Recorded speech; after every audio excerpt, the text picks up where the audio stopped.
Hey everyone, and welcome back to another video. And in this video, I'm going to show you how to connect a new bank account to Gusto Payroll Online. Now, this video is going to be particularly useful for individuals. Let's say that you want to go ahead and connect a new bank account to use to pay for your employees. How do you actually go ahead about doing so?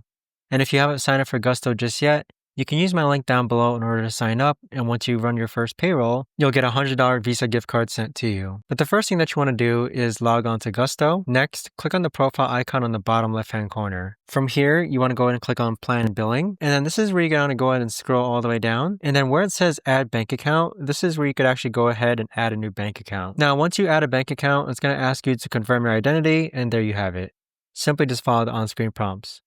But that right there, guys, is the best and easiest way that I know of to actually go ahead and add a new bank account to Gusto Payroll. And again, if you haven't signed up for Gusto just yet, you can use my link down below in order to sign up, and you'll get a $100 gift card Visa sent to you once you run your first payroll.